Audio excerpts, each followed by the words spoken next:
Alright, my Ender 3 Pro is printing right now, as you can see.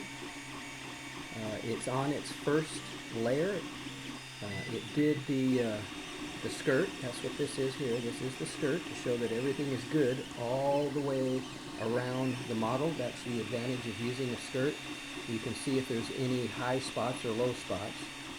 In this particular case, in all cases, in the way I print, there will never be any highs and lows with the print surface I use.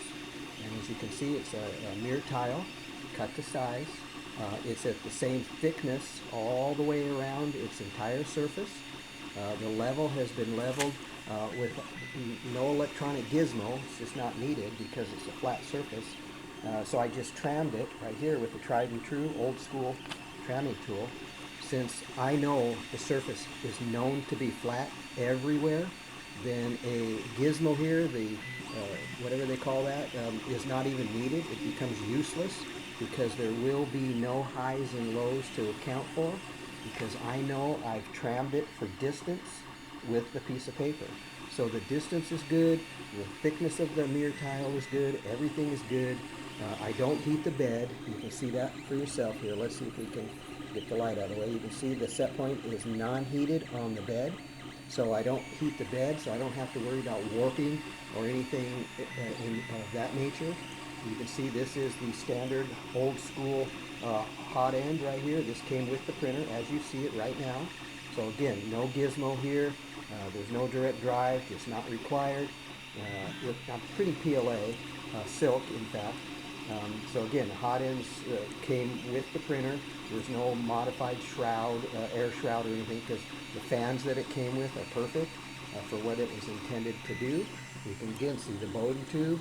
The white tube is perfect for what it was intended to do.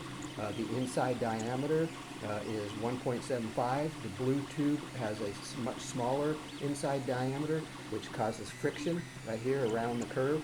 But you can deal with that if you decide to go with the blue tube. You can see there, and check it out, that's the original plastic extruder. Come on, that can't be true. There it is, printing right now. All my printers have the original plastic extruder body, so in case that lever breaks, if it ever breaks, it's been about 4 years now for this one, but if it does break, it's $3, 5 minutes, and you're back to printing. So no E-step changes, no calibrations, no blah blah blah adjustments, just replace the arm, 5 minutes, take out that screw, and you're back to printing, literally back to printing. Okay, so if you want to take a risk, go ahead and change it. So anyway, I don't know, they always say you don't want to risk the arm breaking. Well, you're taking a big risk if you change this extruder to something else, okay, because this was designed for the printer, for the Ender 3, and there you see it for yourself. It's working as expected, as intended. All right, my filament holder's right here.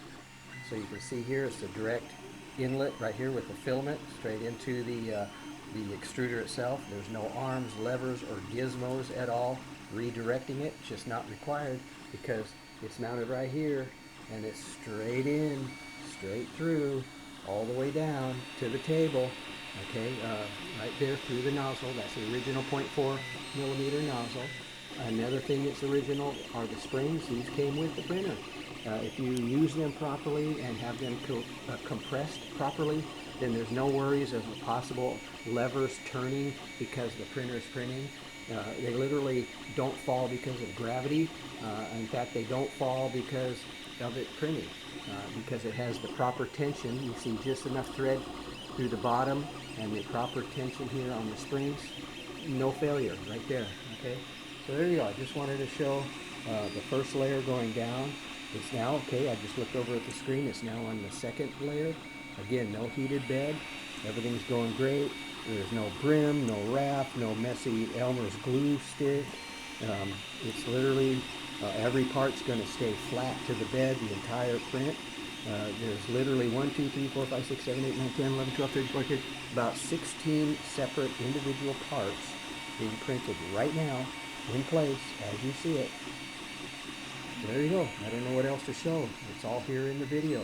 So if you'd like, you can ignore all my words and just see what's happening for yourself right now as it's printing. Right there, check it out. Hard to believe, I know. But there it is. So, okay. Happy printing.